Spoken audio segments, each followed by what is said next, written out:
నమస్తే అందరికీ. రాష్ట్ర ప్రభుత్వం దాదాపు 2 సంవత్సరాలు పూర్తవుతున్న నేపథ్యంలో ఆంధ్రప్రదేశ్లో ప్రభుత్వ ఉద్యోగులుగా పనిచేస్తున్న మహిళలు కానీ పురుషులు కానీ వీళ్లను కొన్ని చోట్ల చైర్మన్ పదవిలో ఉన్న వ్యక్తులు ఇబ్బందులు గురి చేస్తూ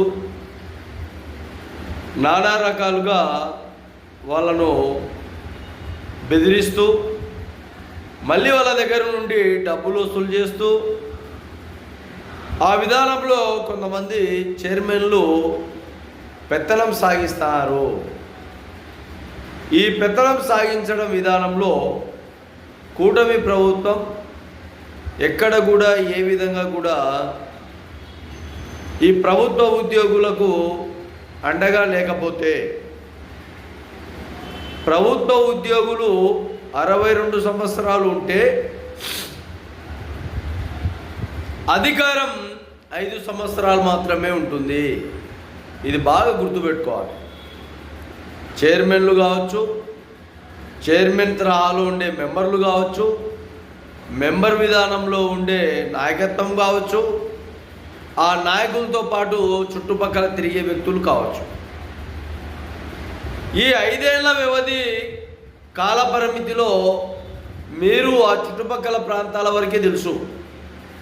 కానీ ఉద్యోగస్తుడు ఉద్యోగము ఈరోజు కడపలో ఉంటే రేపు కర్నూలులో ఉంటారు, కర్నూలులో లేదంటే గుంటూరులో ఉంటారు, గుంటూరులో లేకపోతే కృష్ణాలో ఉంటారు, కృష్ణా జిల్లా కాకపోతే విశాఖపట్నం వస్తారు. ఇన్ని విధాలుగా వాళ్ళు ఆ ఉద్యోగ రీత్యా పనిచేస్తారు.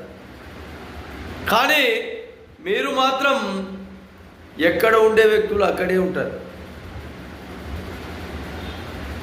బాగా గుర్తుపెట్టుకోవాలి ఈ మాటలు.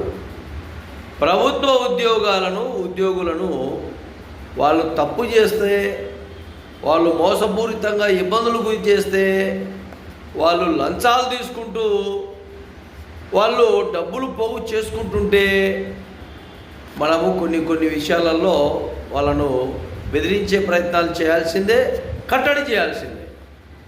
కానీ అన్ని విధాలుగా చైర్మన్ పదవి అనేది గవర్నమెంట్ పదవి కాదు. ఇది బాగా గుర్తుపెట్టుకోవాలి. ఎవరైనా కానీ ఆంధ్రప్రదేశ్లో చైర్మన్, మున్సిపల్ చైర్మన్ కానీ, పురపాలక సంఘం చైర్మన్ కానీ, నగర